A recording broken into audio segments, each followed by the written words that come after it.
Well, welcome everyone. We'll get started. Thanks for joining us today. As I mentioned, this is the Resilinc webinar series, and the title today is Conflict Minerals Compliance, 1-Year Findings and Year 2 Planning. And thanks, we have quite a number of folks from all around the globe, and I think we have hundreds of people joining today, so really appreciate everyone taking the time out, particularly those in Europe and Asia. It's a little late, so thank you for joining. Let's get started. Today's featured speakers, we have Kevin Deely, who's a director at RGP, and I'll let him talk a little bit more about who RGP is, and I'll talk a little bit about what our partnership is about with them. And also joining us on today is Sumit Vakil, who's the Chief Technology Officer and founder of Resilinc. My name is John Bovett. I'm the Chief Marketing Officer at Resilinc. So why don't we get started? The agenda for today, we're going to have Kevin cover the Year 1 learnings and Year 2 actions from their experience. RGP is working with a lot of clients on conflict minerals, so I think, and they've done the research on filings and things like that. And I think you'll hear Kevin Deely present some really interesting information. Then what we'll do is we'll go into more of a solution focus to how you can speed compliance, and Sumit Vakil from Resilinc will talk about that. We're also going to announce, for those of you that have joined today, and we have a special offer. So hopefully that'll be exciting for everyone to sign up. And we'll take some questions and discuss next steps. So thanks again, and we'll get started. First, I wanted to do a couple of poll questions. This is a new polling mechanism that we're using to, so you actually use your phone to text in the responses. You can actually answer more than one. So here's the instructions for this. You actually text to 2233, so that's the number you text to, and then you text the number next to the response. You can do up to 3. So for example, if you're interested today of learning more about conflict minerals compliance, you text 672072 to the number 2233. So why don't we take a second and let people do that, and we can discuss the results.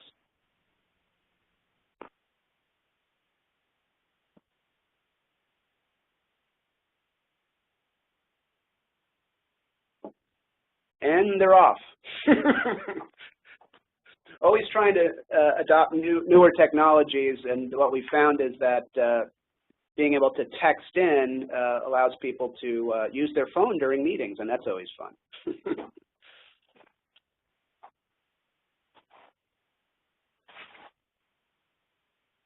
So it looks like we have some folks that want to learn about others' experiences in their Year 1 reporting. That seems to be a popular one. Finding more about other conflict mineral solutions, that seems like that's a popular one.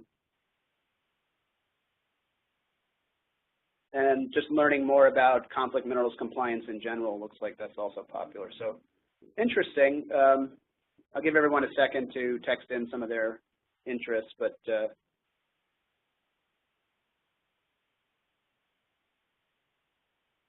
we didn't put in other, so next time, sorry, we'll put in other in if we missed any. But hopefully, thanks for responding. But we'll do a couple of these throughout to give everybody a chance to provide some input and participate as well. So again, it looks like people are really interested in learning about the experiences of Year 1 reporting and compliance from others. So I think that's directly what Kevin is going to talk about. So perfect. Thanks. Why don't we move on?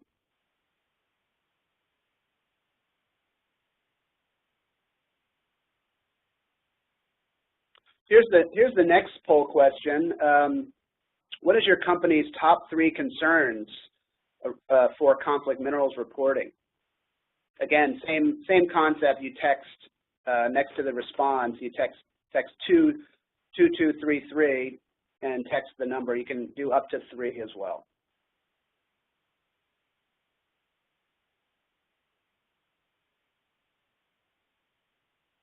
And again, nothing up my sleeve. This is all real-time people responding. So hopefully people enjoy being able to see this real-time.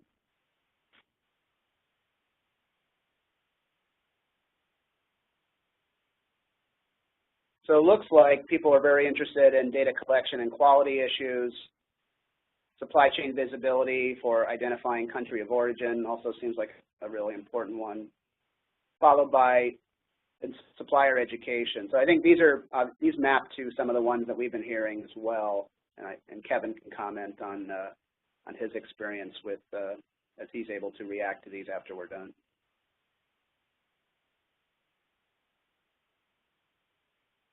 And then also looks like one that's hitting pretty high is satisfying customer requests for conflict minerals reporting. So I think we have quite a number of suppliers on the line, supplier representatives that are trying to report for their customers. So that would make sense as well. So interesting. Hopefully everybody finds this interesting, these poll questions. So why don't we continue?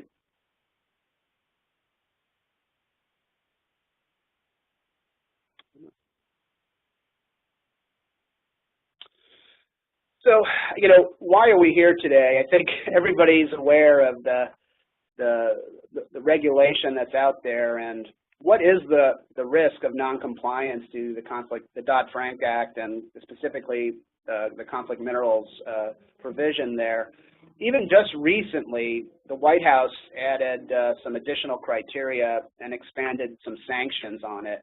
So this is constantly in the news, and I know we have, like I said, hundreds of people on the line today. So this is still a very interesting area, and I think it's because it's in an SEC regulation, there is no you cannot not do it, and if by not doing it you're out of compliance. So whether it's your customer driving you or you are a public company required to do it, it's still a big need, and it's not going away anytime soon. And I did want to take this opportunity, again, to thank Kevin for participating today, Kevin from RGP, but also to announce our partnership around conflict minerals and compliance. Resilinc is providing the platform underneath, and we'll talk a little bit about that today as well, and also the exciting announcement for you all, an early preview for those of you attending today on an offer that you can take advantage of starting today. RGP works with a lot of clients to satisfy these the compliance side of things and the reporting side as part of the regulation, and they are using moving forward going to use the Resilinc platform underneath it. So we believe that this is a very exciting partnership and a very strong solution for those of you and for clients in the future. So we're very excited about this, and again, I do thank Kevin for participating today. So with that, Kevin, why don't I turn it over to you? Sure. Well, thanks, John. And to echo your comments, we're very excited about building our partnership and extending supply chain visibility not only to the tier 1 but multiple tiers underneath. And as we go through, we've got about a dozen slides here. We're going to summarize a few of the year 1 learnings and hit on some year 2 actions. And before getting into that, in the next slide, we'll talk a little bit just background on RGP. We're an advisory firm, about $600 million in revenue, publicly traded, spin off from Deloitte in the mid-90s. We've got 9 practice areas as a advisory firm, one of which is supply chain, which I fall under. I'm the Senior Practice Director for Supply Chain Risk and Compliance, of which conflict minerals is a key part of that. And on the next slide, we'll talk about a little bit of what we've done in conflict minerals over the last 2 years. As John alluded to, we've served over 36 clients, a variety of industries, performing everything from select pinpoint advisory services on program design and review, to actually helping with the risk identification process, the RCOI process, all the way down to helping with assembling your filing for the SEC. And what's notable here is that we've also launched the ability to handle some of the upstream audits, not only of the smelters and refiners, if you should so choose, but also of suppliers as well. So pretty comprehensive offering, and then combined with Resilinc's platform, a pretty robust solution in total. Next slide, please, John. So what are the summary lessons from year one? First and foremost, we saw program governance as a challenge. A lot of companies convened an ad hoc project team, with maybe the exception of industries that have been pursuing conflict minerals compliance for several years, including electronics. But we're seeing folks, go from a reactive governance model to taking a little bit more formalized and deliberate planning for next year by allocating resources, ownership, and control within certain functional domains in the organization, whether that's supply chain or procurement leading, involvement from legal and compliance, obviously, or manufacturing, et cetera. What we're finding is that those items on governance are being tightened up for year two. The other big issue that we saw this year, and you probably have experienced it firsthand, is quality data. Both internal data, having access to complete, valid information at the supplier level or the part level, we found to be quite a challenge for a lot of leading companies, Fortune 100 companies down to the mid-market, just the same. And then we also have issues on the supplier side, data coming back in and making sense of it. So year two-wise, we're seeing a lot of attention placed on addressing master data management issues and starting to clean up and hopefully reduce the level of effort they have to expend for next year, so they can get very tight with their focus and actually roll this out. Third item on this slide here around supplier participation and outreach. We've seen it a lot, especially some significant challenges outside of the electronics industry of just getting suppliers to, one, understand what this regulation is about, what the primary customer client's requirements are under the law, and really what they're seeking help with from the supplier side. That participation, as you saw from some of the filings, and we'll talk about that in the next slide, next few slides, in fact, those response rates varied from 50% to 60% up to 90%, but a lot of the responses varied in terms of the rate as well as the quality. And we're seeing companies in year two tighten up their approach to get information from the supply chain, expanding the survey to cover more than just conflict minerals, but take a broader survey back out to suppliers to understand exactly who the suppliers are and their proficiency in other social responsibility categories, compliance initiatives, as well as general risk, and then tailoring their outreach to different supplier segments. How do I treat a mom and pop supplier versus a Fortune 100 contract manufacturer? All need to be tailored to get a desired result. The last item on this screen is internal controls and resources. From the internal control environment perspective, a lot of folks did not have the ability or time to establish a proper control framework. Embedding within processes or systems those checkpoints to make sure the company was following the process they laid out, as well as achieving the results that they had targeted. The other key component is just being challenged from the resource side, being able to commit resources. Everyone had a day job, and taking fractional ownership across the company to achieve year one results was a significant burden. And what we're seeing is that folks are now making deliberate plans to design a broader control framework, either working with quality, internal audit, et cetera, to make these updates and put in place these control mechanisms, and then also looking to leverage third parties to handle some of the resource planning and load leveling within the organization to handle year two compliance as well. So with that, John, next slide, we'll jump into kind of some of the analysis we performed since June 2nd on the filings.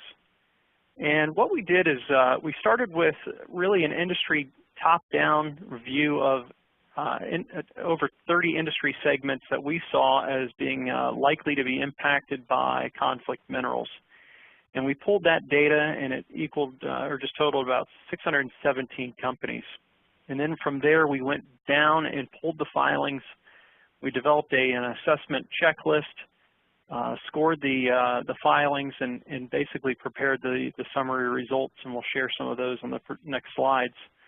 But essentially what we found is out of the 617, we found that 421 documents were filed with the SEC, and that gave us a 95% confidence level, plus or minus 4%. Next slide, please, John. So when we broke down the over 400 filings we saw in comparison to the initial population of over 600, we found some interesting takeaways, and specifically in a few key industry segments that a block of folks filed and a portion didn't.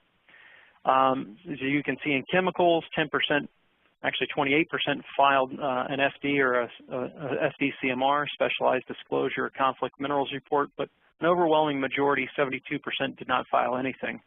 Now that seems to stand up. You know, a lot of the information in the chemical or the product composition of chemicals is a high likelihood of not containing some of the 3 TGs, so that number seems realistic. But in contradiction to that, you know, we're seeing from certain machinery or electrical components that there's still a large chunk of folks that didn't file that we might have wanted to see file. And when we drilled down within these larger industry segments, we found a couple data points that was of interest. We found a few peer groups, some cohorts that we had about 5 companies, and when we looked at some of these cohorts, we found that you know, about 3 to 4 of the companies filed and 1 didn't, or 3 companies filed and 2 didn't. So we found a lot of gaps like that, and it kind of got to thinking of, you know, the SEC originally thought 6,000 would file, only just over 1,300 file. And I think the key takeaway here is that for the first year, we think that some folks might have not pursued conflict minerals as aggressively or rigorously as they should have, and may have not filed at all. It's hard to say that across the board, but at the end of the day, looking at some of the underlying data, we think that some companies out there who didn't file probably should have. It's hard to say, again, without knowledge of their material composition of the products and their operations itself, but we think that the number is much lower than what the SEC estimates were saying, and that we would expect the year 2 to maybe see a slight uptick in the number of filings. Next slide, please. What we also did was take stock of the SEC instructions for the filing. You know, did you have someone sign? Did you follow nationally, internationally recognized framework? Did you describe your due diligence, et cetera?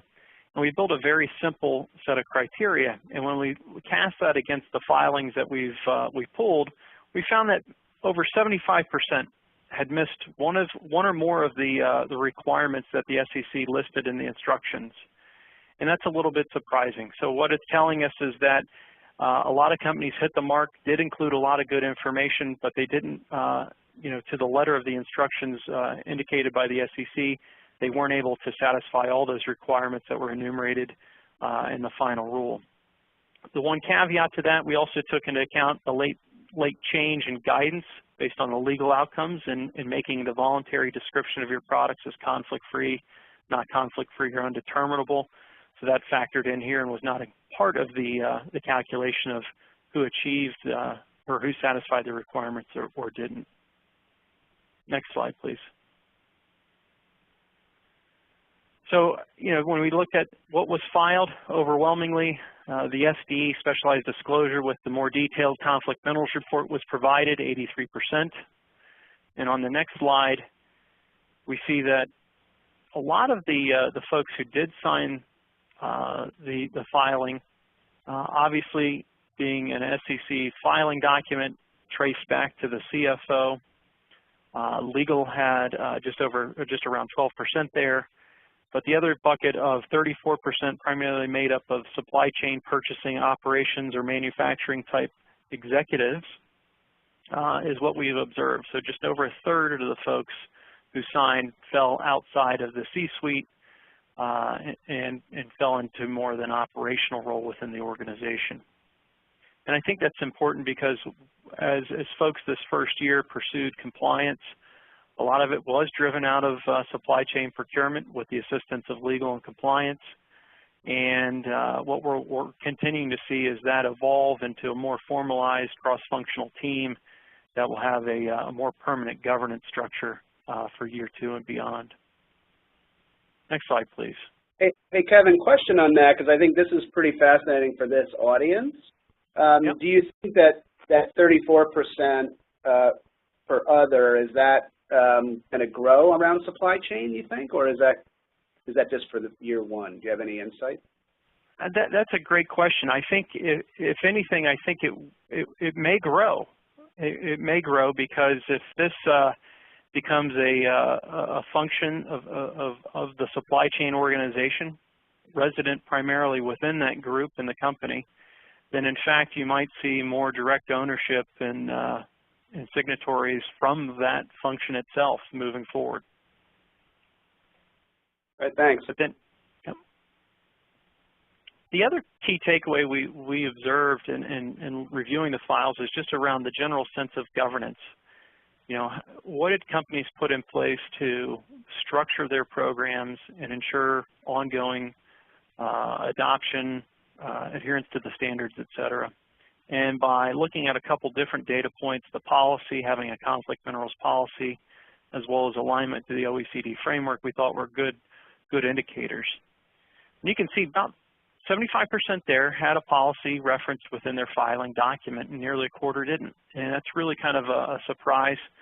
That's one of the more easy things to put out, even if it's not a full-fledged policy, but a position statement of something that indicates that you're aware of the regulation, you're taking action, you support the initiatives or the requests of customers.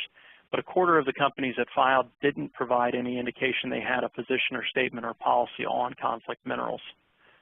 And then alignment to the OECD. So within the SEC final rule, companies were asked to follow a national or internationally recognized framework, and currently the only one for the first year, OECD framework.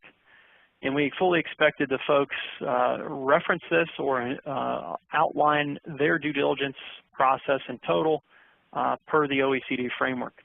68% of the filings did include that type of reference, but nearly a third failed to indicate either the OECD was a guidance document that they referred to and modeled their program around, or failed to enumerate in their filing, the CMR specifically, how they performed due diligence per the OECD framework. So it really tells us that there's a segment of companies out there that have a filing obligation that still have some work to go to evolve their programs and make them more mature. Next slide, please.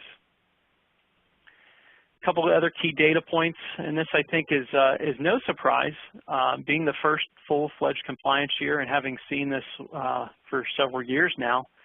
Just the fidelity of the information coming back through the supply chain, getting accurate, complete information that you can have confidence in and report to the SEC really speaks to the numbers where, over 2/3 here, well over 2/3, 76% did not include smelters and refiners.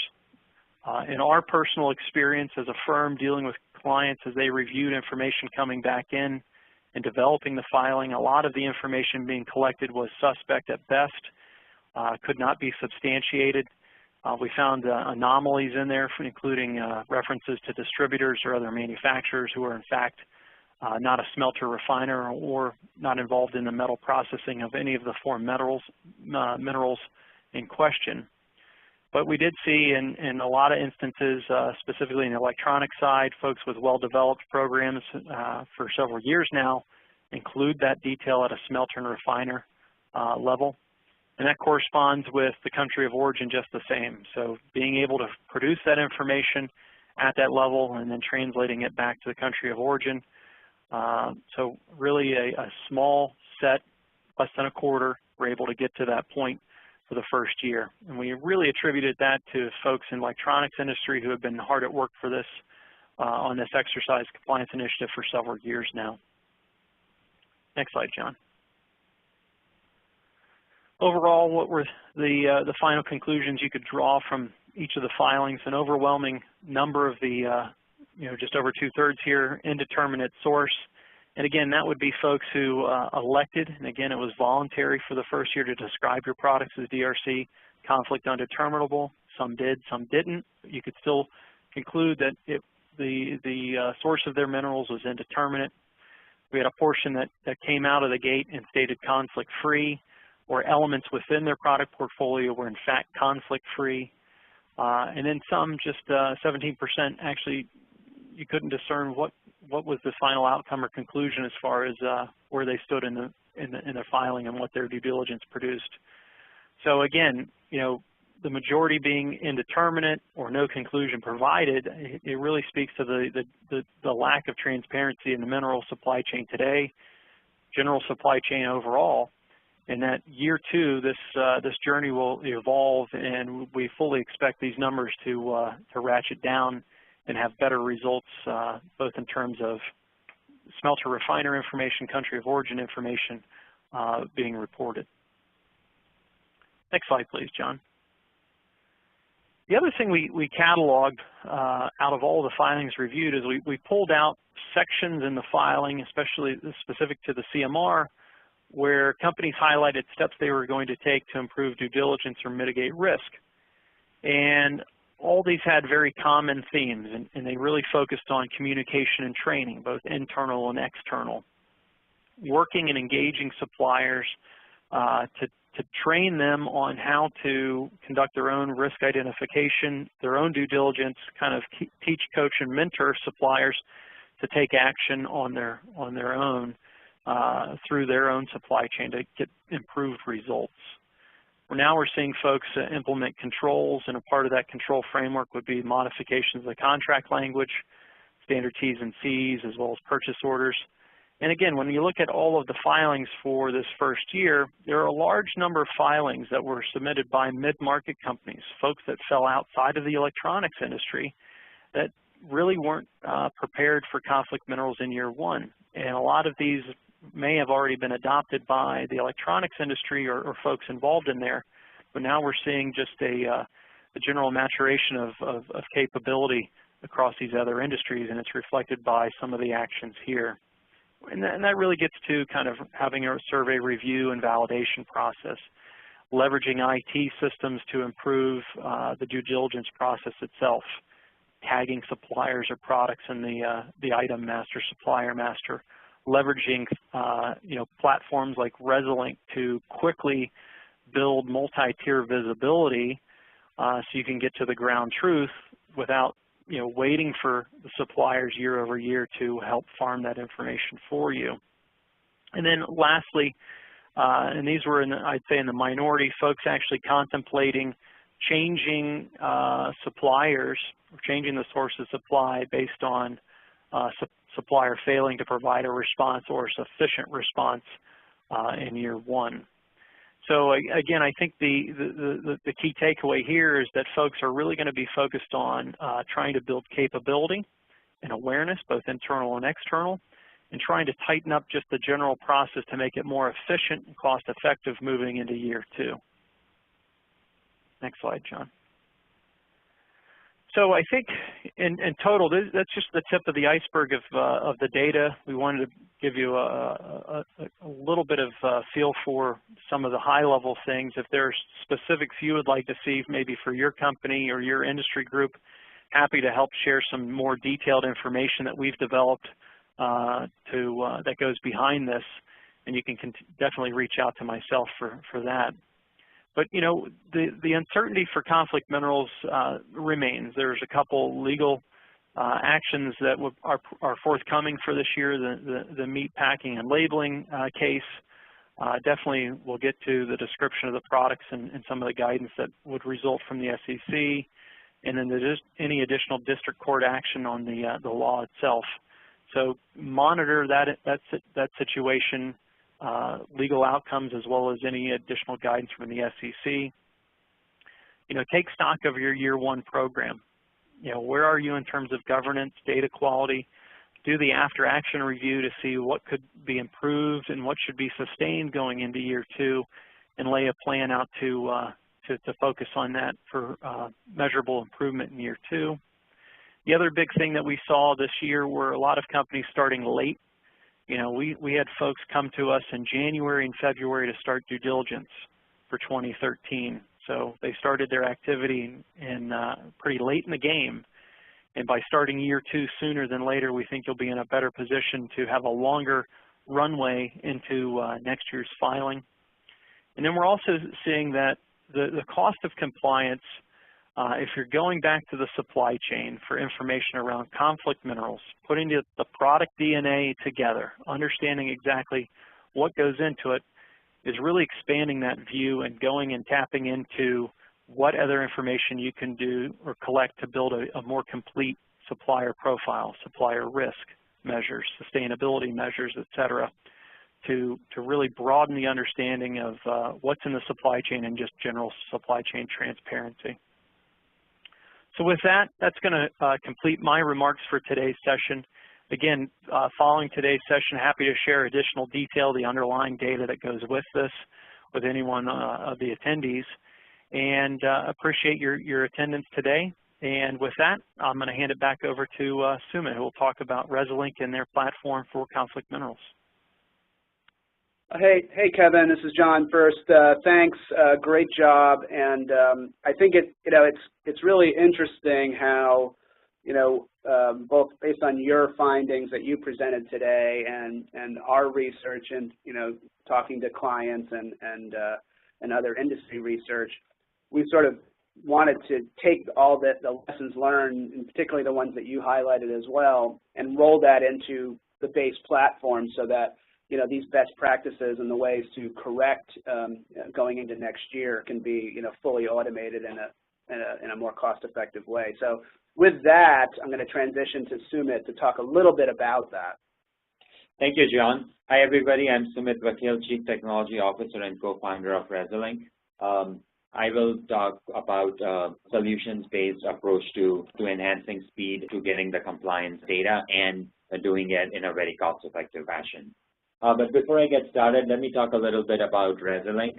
We are the leading provider of software and solutions around supply chain resiliency, event monitoring related to the supply chain, compliance, corporate social responsibility, and business continuity planning. We provide turnkey solution where we not only provide software, but we include services to collect and curate the data as well. Let's talk about our conflict minerals offering. As I mentioned, we provide a turnkey solution for conflict minerals that includes both software and services related to data. Our entire conflict minerals offering is based around the CFSI standard, specifically the Conflict Minerals Reporting Template, or CMRT. We have the capability in our solution to collect information at any level that's defined in the Conflict Minerals Reporting Template, be it at your supplier's company level down to any of the products that they supply. Very unique to us is the ability for our software to auto-generate the Conflict Minerals Reporting Template that you can submit to your customers. Going back to the poll that we did earlier in the presentation, one of the things that came out from several participants today was there is a challenge in collecting data from the suppliers, yes, but there is also a challenge in making sense of that data and then creating a filing that you could present to your customers. So we've actually introduced some very unique solutions around that as well. Now, on top of all of this, we do the heavy lifting with supplier onboarding and training. We also do the cleanup of the data and standardization. And in a couple of slides, I'll talk about why that is so critical. Actually, let's talk about some of the findings first on what we saw last year working with several of our customers using our platform and in talking to other customers as well. It turned out that in many situations we saw that the state of the art with companies was they used manual tools like Excel and Outlook, so spreadsheets and email to collect data, to store data, and to process data. What that meant was it was extremely expensive, requiring companies to put people in-house to constantly communicate with suppliers to collect data, and then manually go through hundreds of spreadsheets, in some cases thousands, to come up with a meaningful filing and to come up with the CMRT template to provide to their customers. Of course, this becomes very expensive, both from a time and a money perspective. We also found that because the work was so manual, there was a significant challenge with the accuracy of the data and a significant challenge in getting timely responses from suppliers in resolving those data quality issues. One other very key finding was that suppliers were constantly hit by many different customers requesting the same data. As a result, the suppliers got so busy providing the same data over and over again that their participation rates dropped significantly in many cases. So then what you're looking for in a platform to resolve those kind of issues is that the platform has to be capable of taking a network-based approach. So you want to really make it easy for suppliers to participate so there is less friction on their side, right? So what you're looking for is a platform that has a central network-based approach where the suppliers can put data in once and share with a single click the same data with multiple customers. When you reduce the work on the supplier side, we found that they're more eager to participate and more eager to share data. We also found that if suppliers were properly trained on solutions, even with the conflict minerals reporting template, many suppliers had significant questions on what needs to go into that spreadsheet. So providing proper onboarding and training to suppliers, doing regular routine follow-up with them, in many cases providing training to suppliers in their own native language. As we know, a lot of suppliers tend to be in non-English speaking regions of the world. All of those things help with increasing supplier participation. We're also looking for a way to automate reasonableness testing. So what does that mean? When you get all this data coming in spreadsheets, you want to be able to quickly have a solution where the solution itself spits out errors in the survey. It should be able to immediately respond back to the supplier saying, here are the problems in your survey, go fix them.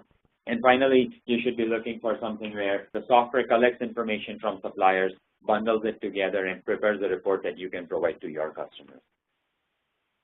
Okay, the approach we took was to build a cloud-based solution. Ours is based on the Force.com platform. So this provides a central repository for suppliers to input their data in once and share it multiple times. It has to be compliant, standards-based, and the CFSI is really the major standard right now in conflict minerals reporting, so that's what we have standardized on. As Kevin had mentioned during his presentation, companies are increasingly looking to go beyond just the basic conflict minerals data collection, and so what we have done is completely integrated our conflict minerals module into the rest of the functionality we offer. While we can use our conflict minerals solution standalone, it is very seamless in the integration it has with the rest of the system. And then in order to speed up your compliance and in order to help you quickly identify issues, there are a variety of different analytics available at product family level, at your customer level, etc. We also have a set of dashboards available which not only show you the progress that's being made in collecting data from suppliers, so you can quickly respond to suppliers who are not cooperative or who are lagging in providing information, but you also have a quick snapshot view of how supplier surveys are looking, what kind of red flags, if any, there are in the surveys that are being returned.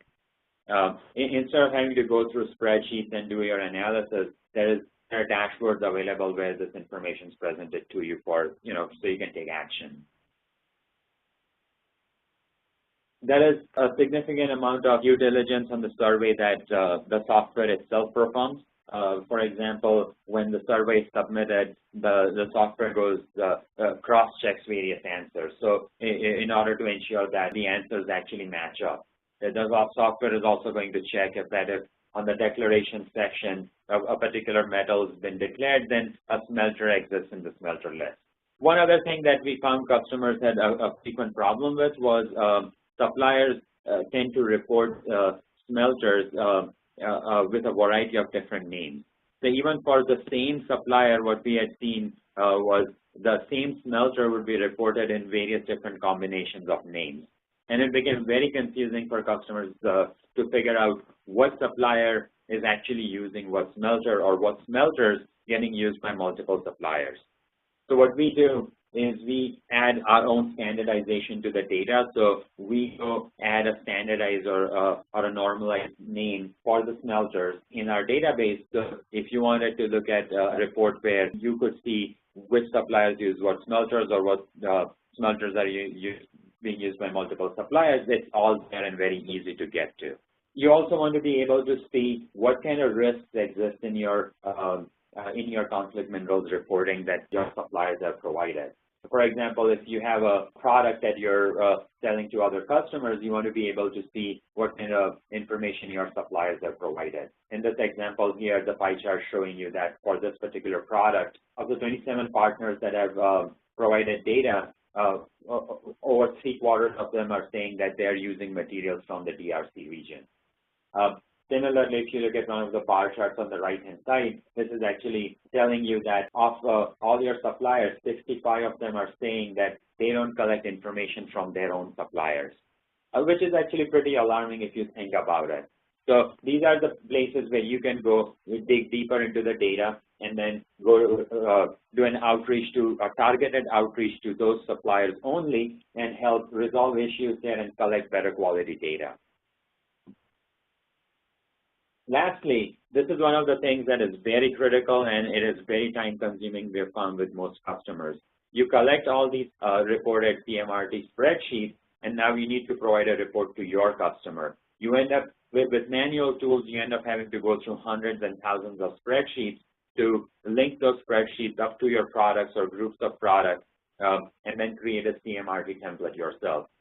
Instead, a better approach is to have the software take care of it. And so in our system, you create your products, you create your groups of products, and then our software links the supplier responses up to the products. And so the software is able to generate the CMRT template which you can then pass on to your customers, dramatically saving the time it takes to do that kind of analysis.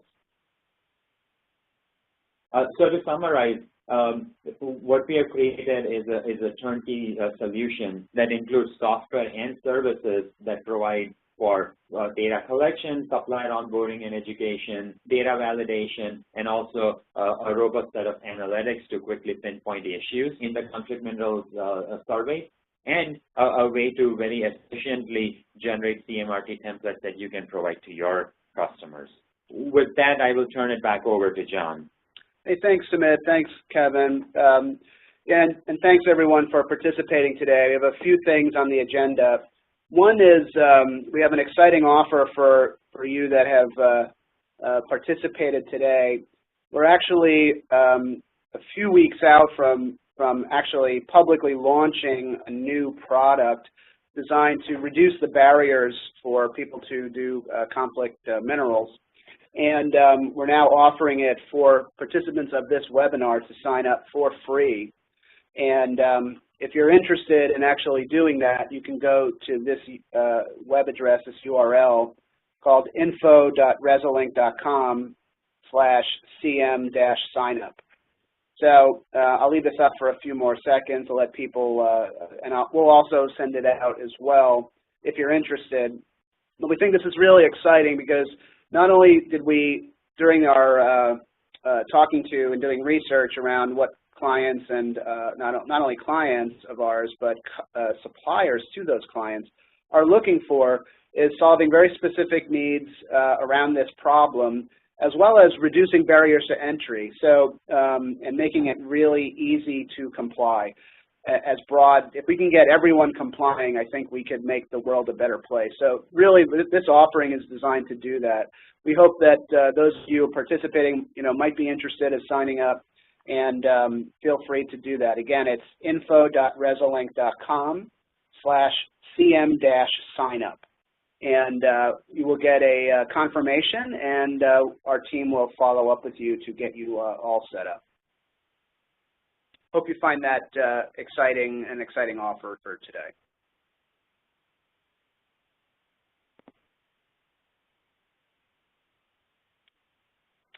So one of the things we wanted to do was sort of wrap up with a final survey, as well as and then answer a few questions, and then we'll wrap up.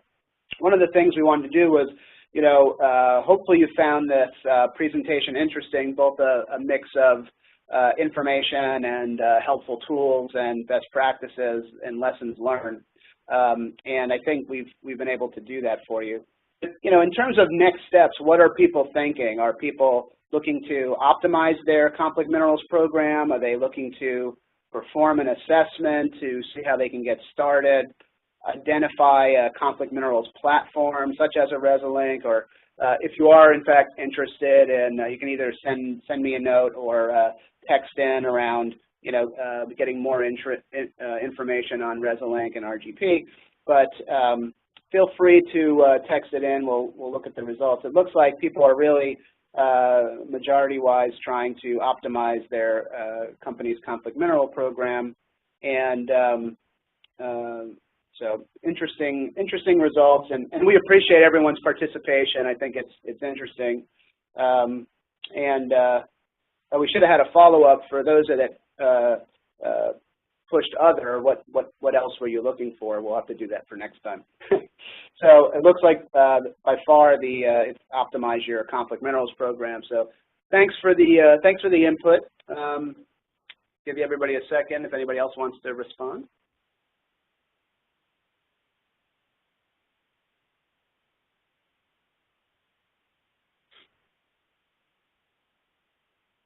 So I think we did get a number of questions, but I think we have limited time today, so we'll take a couple and then we'll wrap up. If I don't get to your question today, I'll follow up with you directly, and we'll take it offline. But I think one of the key questions was around what's the best way to get started in your experience. I guess, Kevin, why don't you start with that one? Sure. I think from my perspective, it's just to conduct a program review or a program assessment. And really, if you take a step back, it's really evaluating in a couple different dimensions how your program's situated in terms of the governance model, the underlying data, both internal and external, the nature of your relationships and the types of suppliers you're working with, and really how you ended up with year one versus where you want to go for year two. And then the control environment. Have you really baked in a broader control environment to make this repeatable and sustainable on an ongoing basis? And, RGP, we've got some tools that enable within a matter of days to quickly take stock of where you are and where you want to go, and kind of give you a management implementation plan to do that. But, if you're just to break down a few of those key areas, governance, data, internal, external consumers of the information, recipients of the information, et cetera, as well as the control environment, you can probably get a good directional understanding of where you can stack up for year one. Thanks, Kevin. Sumit, any comments on that question? Or okay, well, why don't we? One other question is around what is the way.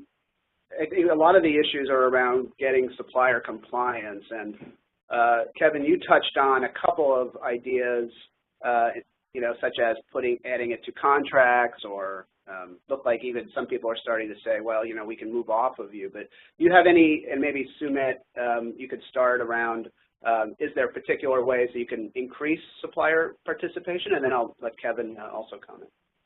Well, one thing we have seen is supplier participation has gone up when there is proper training and sufficient training provided, especially in the native languages.